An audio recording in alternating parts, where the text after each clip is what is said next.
मेरा जवान बेटा घर का सरबरा वो ले गए, हमें शक्ल तक नहीं भी दिखाई। उसके गम में उसकी वालदा फौत हो गई 15-20 दिन बाद। मैं क्या बताऊं, मेरा तो घर तबाह हो गया इस कोरोना की वजह से। हालांकि हम अल्लाह के फजल से कोई किसी को बुखार तक नहीं, खांसी तक नहीं, किसी को कुछ भी नहीं।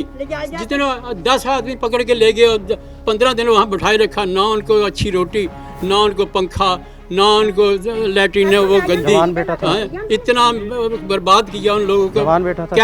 कैद रखा, उनको कैद रखा, सिर्फ कैद करके रखा और कुछ नहीं। एक पैसा खर्च नहीं किया, दवाई उनके पास कोई नहीं है कोरोना की, तो लेना नहीं देना कोई गल बात नहीं। हम क्या बताएं। आपके वालिद थे जो फोत हुए कोरोना से, क्या बीमार थे वो? क्या मेरा बेटा बड़ा 3-4 दिन बस बुखार चढ़ा, उसके बाद जी सांस खराब हुआ है कुछ दिन, ठीक हो गया, सब कुछ ठीक हो और गया। उसके बाद पॉजिटिव आया उनका कोरोना का टेस्ट, प्राइवेट करवाया था। अच्छा। तो उसके बाद उन्हें आके ले गए हैं। उसके बाद तकरीबन 1 हफ्ता 7 दिन वो लोग पापा वहाँ पर रहे हैं। उसके बाद हफ्ते वाले दिन उनकी डेथ हुई है। ना उनकी शक्ल हमें दिखाई है, और मतलब इतना दुख कुछ हमें भी हुआ है कि उसकी शक्ल देखी, बेटे की याद आती है, यानी बेवारस करके मार के दिखा याद दे। आती है बेटे की? जी, बेटे की याद आती है? क्यों नहीं आती? मेरे तो सरबराह था घर का वो।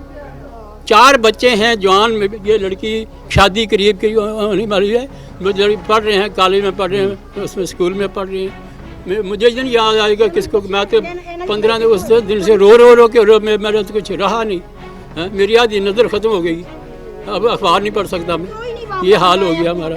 कोई किसी ने पूछा ही नहीं आके इन्हों कि ਤੁਹਾਡਾ बेटा फौत हो गया। कोई बंदा पूछता है, कोई देंदा है, कोई इन्हों कोई ना कोई आया नहीं। अफसोस तक इन्हों दा, ए ते बस मार ही जांदे ने, टीके ला के मारी जाओ बस।